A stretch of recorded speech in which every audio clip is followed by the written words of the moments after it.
It was my freshman year at Kenyon College in Gambier, Ohio. Old Kenyon Dormitory is known for its eerie presence.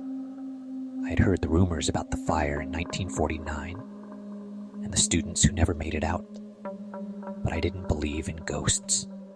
Not then. One night, I was studying late in my dorm room. The halls were eerily quiet, as if the building itself was holding its breath.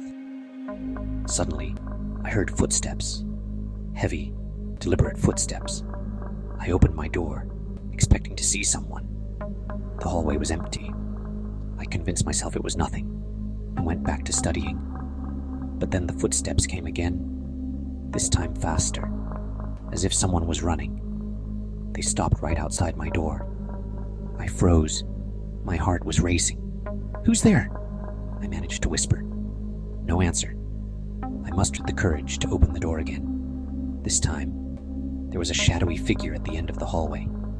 It didn't move, didn't make a sound, just stood there. I slammed the door shut and locked it, my hands shaking. That's when I felt it. A sudden, bone-chilling cold enveloped the room. My breath came out in visible puffs, and then I heard it. Faint, desperate whispers. "Help us. Please." The next morning I packed my things and requested a room transfer. To this day I've never stepped foot in Old Kenyon again. But sometimes, late at night, I still hear those footsteps, echoing in my mind.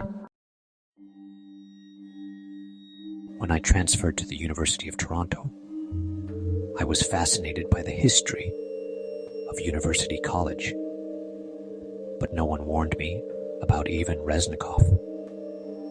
It happened during a late-night study session in the library. I was the last one there, surrounded by nothing but the hum of fluorescent lights and the scratching of my pen. That's when I heard it, a low guttural moan, like someone in pain. I froze. The sound grew louder, echoing down the empty halls. I told myself it was just the old pipes, or maybe the wind. But then, I heard footsteps. Slow, heavy footsteps, as if someone was dragging their feet. I got up to check, my phone flashlight barely cutting through the darkness. The noise led me to a staircase. That's when I saw it, a figure at the bottom, hunched over, its face obscured.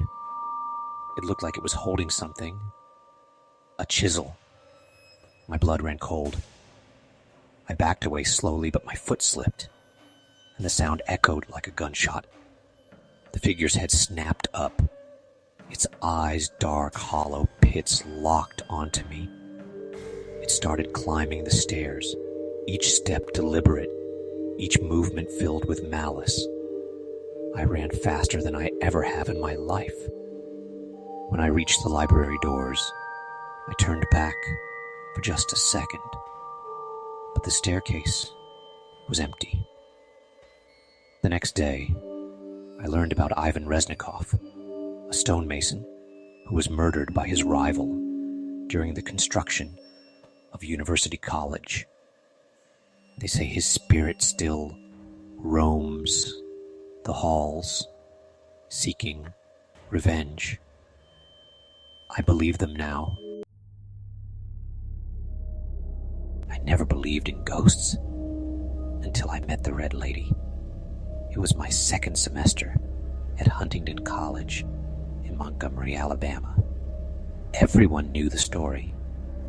A lonely student who ended her life in despair, her spirit forever tied to the campus.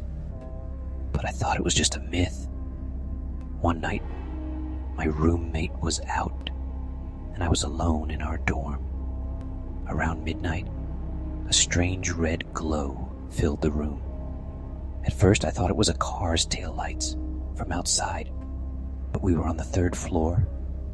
Then I saw her, a woman in a long red gown, stood at the foot of my bed. Her face was pale and hollow, her eyes filled with sorrow. She didn't move, didn't speak. She just stared at me with an intensity that made my skin crawl. I wanted to scream, but no sound came out. I pulled the blanket over my head, trembling, hoping she would go away.